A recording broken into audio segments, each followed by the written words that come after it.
Tremendo lo revelado en el Senado. Un ex asesor del CIS y de Tezanos ha reconocido y declarado en contra del propio Tezanos, afirmando que no es normal que falle tanto y siempre a favor de Sánchez. Esto deja muy claro que Sánchez está usando el CIS para manipular resultados electorales, mostrando una intención dictatorial digna de una dictadura chavista. Sánchez y Tezanos lo que no esperaban era que su propio asesor los traicionara y los dejara expuestos de esta manera. Dime tu opinión en los comentarios. ¿Crees que Sánchez y Tezanos son una mafia que manipula al ciudadano? Te dejo con esta tremenda y reveladora intervención. Muchas gracias, señor presidente. Profesor Ramos de Espinosa, bienvenido al Senado. Bienvenido a esta comisión de investigación que, lejos de lo que le acaban de pretender contar, es una comisión que exclusivamente busca conocer la verdad. Y la verdad sobre tres aspectos fundamentales. En primer lugar, la verdad sobre el desprestigio del CIS, que ha pasado de ser en los últimos 6 años de un referente de objetividad y rigor científico a estar cuestionado permanentemente por la academia, por los analistas y por también los demás investigadores. La verdad sobre las polémicas desviaciones que una y otra vez van ocurriendo en prácticamente la totalidad de las encuestas publicadas, en las estimaciones publicadas, que siempre benefician a la izquierda y que siempre perjudican a los mismos. Y la verdad sobre la gestión interna que en el último año ha disparado sus gastos en más de 5,5 millones, produciendo unas pérdidas de 2,5 millones y que ha necesitado un rescate presupuestario de 3,3 millones por parte del Ministerio de Hacienda. Por lo tanto, desprestigio de la institución, desviación de sus estudios y desviación también de su gestión. 3 motivos más que suficientes como para que los ciudadanos merezcan saber la verdad sobre lo que está ocurriendo con su dinero, que es el dinero público, sobre sus opiniones y sobre sus datos. Y quiero comenzar, como no puede ser de otra manera, agradeciéndole su comparecencia, que tiene un inmenso valor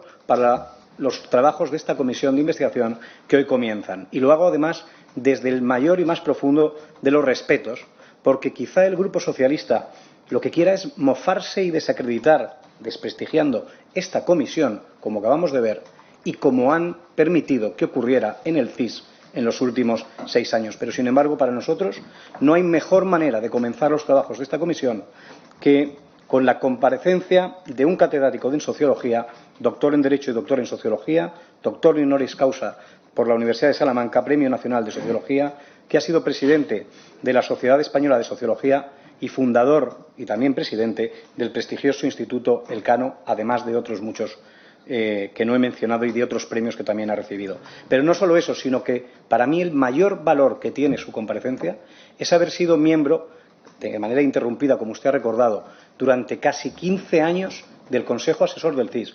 Y, por lo tanto, su testimonio, que no opinión, sino su testimonio, porque lo ha vivido desde allí y desde dentro, puede arrojar mucha luz sobre lo que ha pasado y lo que ha cambiado el señor Tezanos en la metodología del CIS en los últimos 6 años. Nuestro objetivo, se lo puedo asegurar, no es desprestigiar al señor Tezanos, que ya está bastante cuestionado, ni tampoco hacer daño al CIS, sino más bien lo contrario. Queremos que dejen de hacer daño al CIS. Queremos que dejen de utilizarlo con fines partidistas, rompiendo, como usted ha recordado, su histórica neutralidad. Y queremos, sobre todo, que deje de perder prestigio. Por eso, comienzo dándole las gracias porque su intervención ha sido completamente clarificadora y me han quedado claras algunas de las cuestiones que pensaba plantearle. La primera de ellas era si usted creía que el señor Tezanos falla. Y se lo diré de otra manera. Yo estoy convencido que si Mbappé o Messi tiran a puerta 10 veces y fallan 9 dándole al palo, yo me plantearía, y usted también, ¿no será que está apuntando al palo? Pues me pasa lo mismo con el señor Tezanos, un catedrático en Sociología con un reconocido prestigio hasta que ha atravesado su etapa en el CIS, que de 42 veces que ha tirado a puerta ha fallado, le ha dado al palo. Eso sí, siempre al palo de la izquierda, en 41 ocasiones. ¿No será que no es casualidad, sino causalidad? En realidad, el señor Tezanos, a mi modo de ver, y le pregunto si usted lo comparte, no está fallando, sino que precisamente lo que pretende es evitar acertar. Y le doy algunos datos porque, como esto es una comisión de investigación sobre una materia científica, creo que los datos son tremendamente importantes para esta comisión. En Madrid 2021, desviación de 14 puntos a favor del PSOE respecto al PP. En Andalucía, desviación de 9 puntos a favor del PSOE respecto al PP. En las municipales, desviación de casi 8 puntos. En las autonómicas hubo casos como el de Baleares, donde la desviación del CIS a favor del PSOE y contra el PP fue de casi 15 puntos. Por supuesto, negó la mayoría absoluta de Ayuso, quitándole 6,5 puntos respecto al resultado que realmente sacó. En las generales fue La Palma, porque aquí dicen que acertó y en realidad en las generales le dio a los partidos de gobierno hasta 20 escaños más. Señor Lamo de Espinosa, si el señor Tezanos hubiese acertado en las generales, nos habríamos ahorrado tener que ver al PSOE arrastrándose, mendigando 7 votos y borrando sus hemerotecas de cada uno durante todo un año.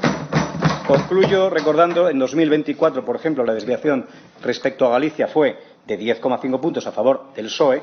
En Cataluña también se produjo, en el País Vasco fue de 4,3 puntos que le restó al PP respecto al resultado que obtuvo, y en las europeas el colofón del colofón, la desviación de 9 puntos, 8,97 para ser exactos, a favor, una vez más, qué sorpresa, del PSOE. Y esto que está pasando enlaza con la segunda cuestión que le quiero plantear, y es si esto está pasando por algún motivo.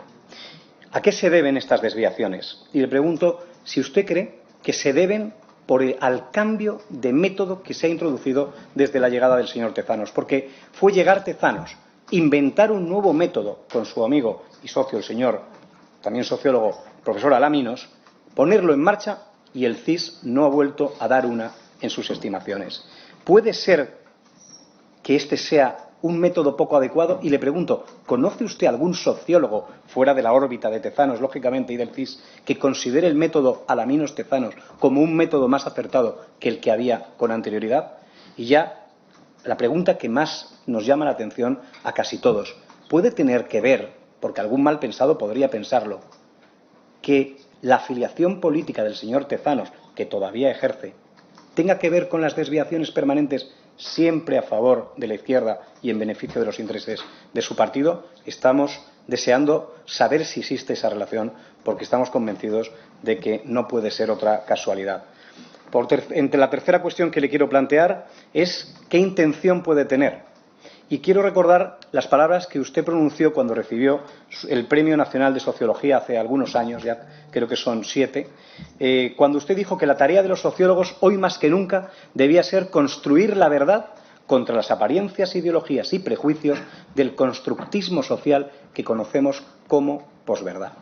Y le pregunto, ¿desviarse 41 de 42 veces o 36 de 37, como ha recordado en ese artículo de Kiko Llaneras, en contra de la verdad, es decir, en contra de los resultados de verdad, no es acaso constructismo social, es decir, utilizar los barómetros del CIS para diseñar una sociedad o plasmar una sociedad diferente a la que muestran las encuestas, las demás y las que resultarían si se aplicara el método anterior? Y siendo tan claras y tan fuera de dudas las desviaciones que hemos expuesto con los datos y con los números, ¿por qué cree usted que el señor Tezanos las mantiene? ¿Qué intención puede tener? ¿Acaso publicar 4 encuestas preelectorales desde que se convocaron las generales hasta que se celebraron, y las enumero: preelectoral, encuesta flash, barómetro de junio y otra en campaña, con las 4 con estimación de voto, pueden movilizar o desmovilizar los votos de los votantes? Dicho de otra manera, ¿cuántas personas deciden el voto? Y usted, que es un catedrático en sociología, lo conocerá porque además se van publicando estos estudios. ¿Cuántas personas deciden el voto en las últimas semanas, en los últimos días, incluso en las últimas horas antes de la jornada electoral? Y, por lo tanto, ¿cuántas personas se pueden ver influenciadas por las opiniones y por los sesgos de las encuestas del señor Tezanos en las jornadas previas a unas elecciones? 4 ocasiones en las generales y 3, por ejemplo, en las gallegas. Muy brevemente, la cuarta cuestión que le quería plantear, ya prácticamente la ha contestado, y es la interrupción de las series históricas. Yo no sé si todos lo saben, pero uno de los mayores valores que tiene el CIS es precisamente su valor científico como base de datos histórica, acumulando preguntas desde hace casi más de 60 años que han permitido a los analistas y a los investigadores conocer la evolución de la sociedad española a lo largo del tiempo. Pues muchas de esas preguntas han desaparecido. Preguntas importantísimas, como usted decía, que permiten, entre otras cosas, contrastar las opiniones sobre la valoración del Gobierno en distintas ocasiones. Pero es que también han aparecido, y usted lo ha recordado, otras preguntas tendenciosas, como por ejemplo pues aquellas que se han realizado como la carta de amor o el periodo de reflexión que se tomó el presidente del Gobierno. Y le quería preguntar, ¿considera usted que esa pregunta en cuestión es de un interés general, pero de un interés general tanto como para motivar a lanzar una encuesta flash en mitad de un proceso electoral y que ha sido objeto de sanciones por parte de la Junta Electoral Central? Y además, no solo han aparecido esas preguntas, sino que además se han omitido, y usted lo ha dicho, y por eso no quiero ahondar, en preguntas que eran de interés general y que no se han producido, como aquellas de la ley del sí es sí, que ha producido rebajas de las penas a los agresores sexuales, como preguntas sobre la amnistía que no se han producido, o como las continuas cesiones a los separatistas que llevan abriendo las portadas de los periódicos durante todo el año, que son de claro interés general y que además protagonizan últimamente con la financiación independentista que se ha regalado este verano, un tema importante del que no se pregunta sin duda para no incomodar ni al Gobierno ni a sus socios. Por último, la última y quinta cuestión es sobre aquel Consejo Asesor que usted ha citado. Y quiero preguntarle, ¿fue usted el único que se dio cuenta de que algo fallaba en el CIS o levantó la voz alguien más? Tristemente, como usted ha dicho, lo recordó con un mail del año 20. Estoy convencido que usted se lo recordó también al señor Tezanos en numerosas ocasiones y además en la carta de 2023. Me gustaría saber si, además de los sucesos que usted ha comentado, el señor Tezanos alguna vez le respondió por escrito algo. Y tristemente, después de 14 años, 15 años de manera interrumpida en el Consejo Asesor, a usted creo que ha dicho que le han quitado, le han sacado. Me gustaría preguntarle si cree que tuvo algo que ver las discrepancias, puesto que usted fue sacado del Consejo Asesor del CIS con una carrera y una trayectoria de tremendo prestigio, justamente después de haber manifestado sus discrepancias en el Consejo Asesor. ¿Usted fue quitado o usted fue purgado? Le pregunto para terminar, y ya con esto termino, señor presidente, si cree que el daño que se está causando al CIS tiene solución y si la solución puede darse mientras esté en su presidencia el señor Tezanos, o si quizá debería apartarse para que consigamos que se despolitice y vuelva a recuperar el prestigio que jamás debió haber perdido. Muchas gracias, señor presidente. Muchas gracias, señor Miranda. A continuación tiene la palabra el señor Lamo de Espinosa. Pues muchísimas gracias. Gracias por las observaciones y los comentarios. Vamos a ver, yo me guío en muchas cosas por lo que se llama la ética de la ciencia. La ética de la ciencia consiste en que uno tiene que estar siempre dispuesto a cambiar de opinión. Todas las verdades son provisionales. Si me dan un argumento mejor, pues cambio de opinión. No pasa nada. En eso consiste el progreso de la ciencia. Desgraciadamente no las he recibido y, por lo tanto, me temo que no voy a cambiar de opinión, ¿no? Por supuesto que tengo opiniones personales, se lo comento al representante del Partido Socialista, pero en fin, yo soy una persona jubilada, soy un ciudadano particular, evidentemente me manifiesto, no soy el director de CIS. Y cuando he sido director de un organismo relevante, y lo he sido en algunas ocasiones, pues he cuidado mucho cuáles eran mis manifestaciones. Y he evitado, efectivamente, comprometer a la propia institución, lo fundamental. He evitado comprometerlo. Yo creo que esto no se ha dado en este caso y he tratado de argumentarlo en ese sentido, ¿no? Vamos a ver, la mayor parte de las intervenciones se han centrado en lo que son los sondeos electorales y las predicciones electorales.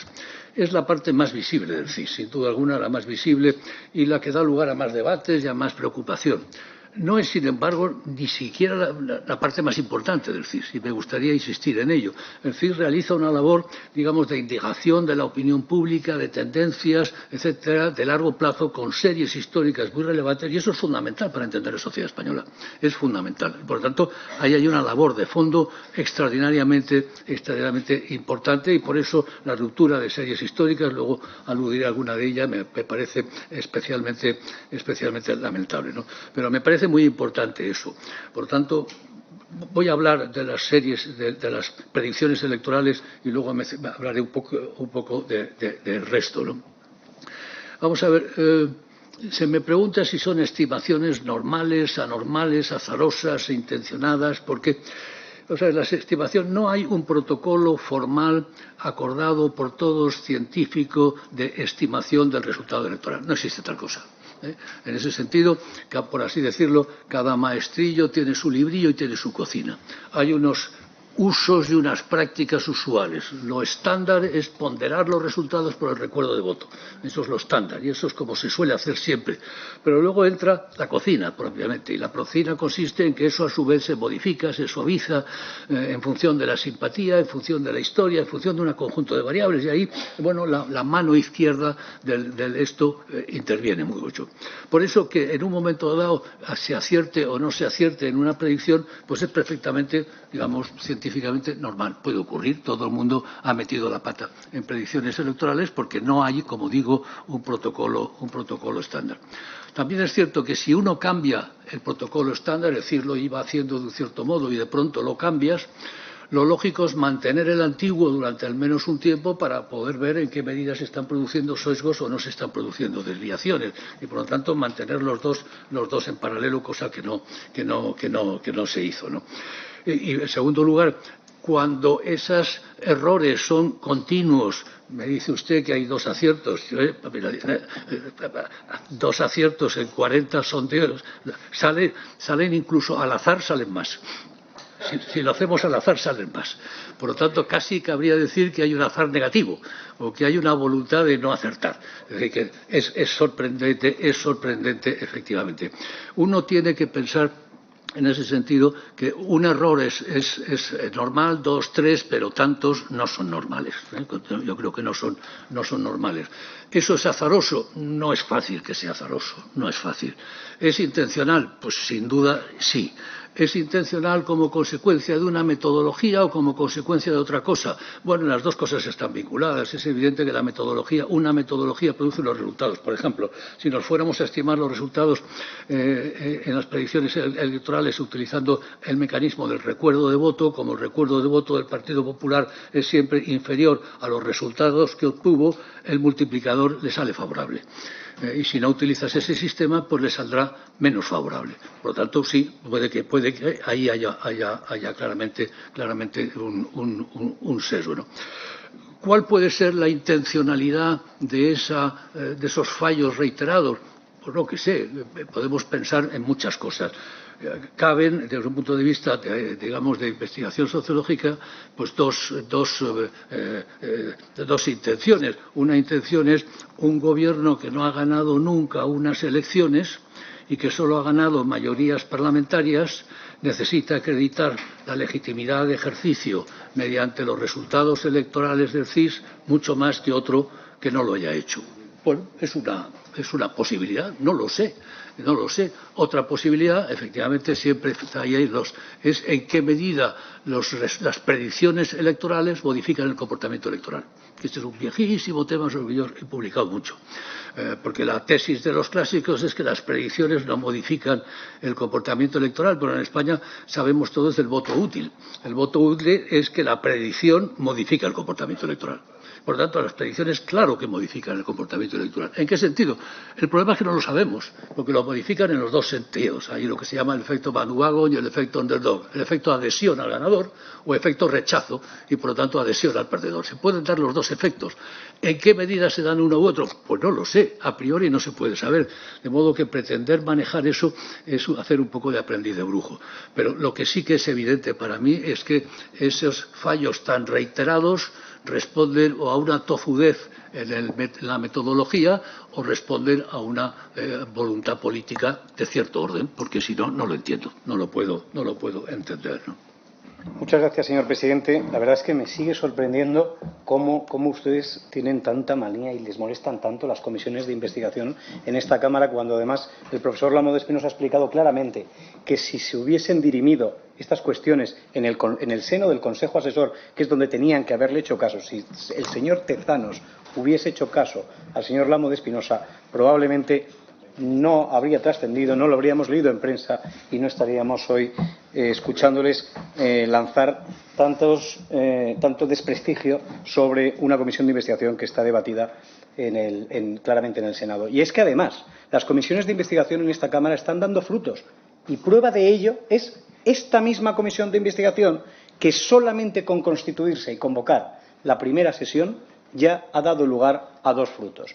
El primero de ellos es el milagro de las cuentas anuales. Sí, de las cuentas anuales del 2018, 2019 y 2020 que el CIS no publicaba y que ha bastado que nosotros la pidamos y convocamos y constituyamos esta comisión de investigación para que milagrosamente el CIS no haya tenido más remedio que publicarlas y hoy están a disposición de todo el mundo en la página web del organismo.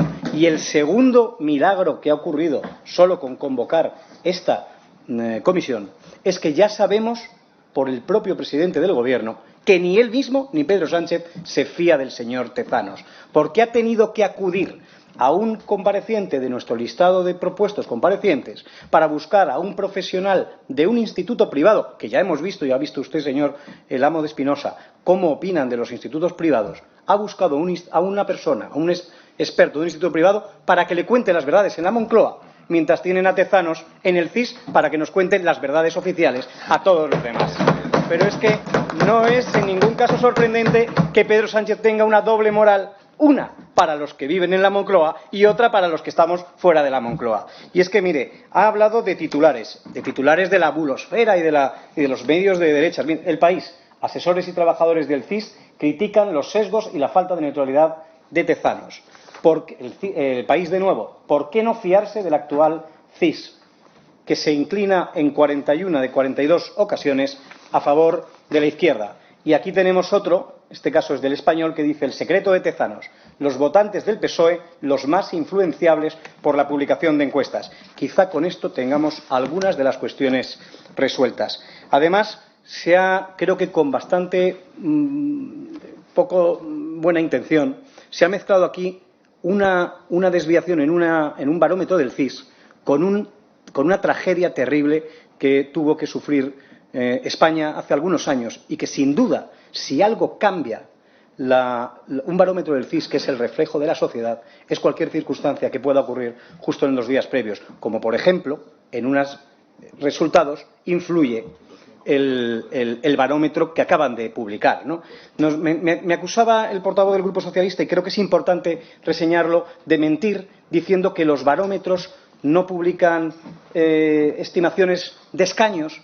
Pero es que yo no he dicho que fuese la encuesta flash. Es más, he dicho que durante las elecciones generales, durante la campaña y la precampaña, hubo encuesta flash, barómetro de junio, una encuesta preelectoral y otra encuesta que se realizó en campaña. En la encuesta preelectoral, cuyo número es estudio 33.411 de 8 de junio, ustedes pueden comprobar, y cualquiera que nos estén escuchando, pueden comprobar que sí realizó estimaciones de escaños. Por lo tanto, le pido que no nos deje de mentirosos y que haga los deberes y se estudie bien los estudios que publica el mismo profesor Tezanos. Y además le quiero señalar que basta cualquier ejemplo, porque desde mayo de 2011, en todas las estimaciones que han realizado, en prácticamente el 97% de las estimaciones que ha realizado el CIS, se ha perjudicado, siempre se ha estimado de menos al Partido Popular. No es ninguna mentira y también cualquiera lo puede contrastar. Me quedo, señor Lamo de Espinosa, desde el 2021, disculpe, desde 2021, desde mayo de 2021, que son los datos que he expuesto con anterioridad. Me quedo, señor profesor Lamo de Espinosa, con varias de las conclusiones que usted ha dicho. Creo que son importantes. El señor Tezanos, que era mi primera pregunta, evidentemente no falla, evidentemente tira al palo de la izquierda. Y usted lo ha dicho, lo más importante es lo que se oculta y no lo que se pregunta. Me quedo con una segunda clarísima conclusión, y es que es intencional, o si no es tozudo, pero parece que hay una voluntad política. Sí, en el 97,6% de las veces beneficia al PSOE. Y la predicción, claro que modifica el voto del día de la jornada electoral. Creo que es una conclusión importantísima. Usted ha hablado de politización y exceso de protagonismo del presidente del CIS. Ha hablado del sesgo en los temas en los que se eligen y en los que no se eligen, como por ejemplo, usted ha puesto el ejemplo de la Internacional Socialista, un gran tema de Estado que preocupa sin duda a los del Partido Socialista y no nos importa en absoluto a todos los demás. Ha hablado también de las preguntas ociosas y tendenciosas, como aquellas que se enunciaban de una manera o se exponían el orden de los resultados para inducir claramente una opinión en los ciudadanos.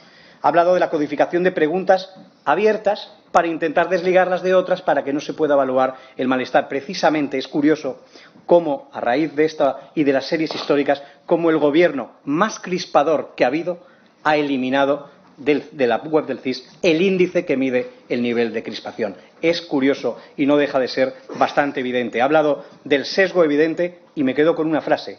No consiste en predecir lo que hace el CIS, sino que consiste en producir resultados. Es bastante evidente. Y, por último, que el comportamiento del señor Tezanos va en contra del Código Ético. Y creo que esto es quizá lo más grave de todo lo que se ha dicho hoy. Quiero terminar únicamente diciendo que entiendo al Grupo Socialista, entendía al portavoz de la Comisión de Coldo el papelón que tenía, pero hoy he descubierto que el papelón que tienen ustedes en esta comisión para hacer una defensa así como hacen del señor Tezanos es tremenda, aunque también lo entiendo, porque ustedes entiendo que se están ahorrando un dineral en encuestas con todo esto. Y quiero terminar diciendo que esto no es un caso aislado del CIS, sino que es una tónica habitual, una estrategia que está ocurriendo, no sé si es preconcebida o si ha surgido así en todo el periodo del sanchismo, que consiste en ocupar una institución. Oye, legalmente nadie está diciendo que no se pueda nombrar al presidente del CIS, utilizarla a su servicio, que es lo que me parece tremendamente inmoral, y a costa, sobre todo, de su prestigio. Usted decía antes que el CIS está perdiendo prestigio, en su primera intervención, con cuestionarios sesgados y que debe rectificar. Nosotros opinamos lo mismo, debe rectificar. No sé si está a tiempo. Lo que sí tengo muy claro es que esta comisión de investigación va a servir, por lo menos, para llamarle la atención y quizá estemos todavía a tiempo para liberar al CIS y quizá al señor Tezanos de su obligación de obediencia debida a Pedro Sánchez y ayudar al CIS y quizá también al señor Tezanos a recuperar el prestigio que no debían haber perdido. Muchas gracias y le reitero nuestro agradecimiento, señor Lamo de Espinosa.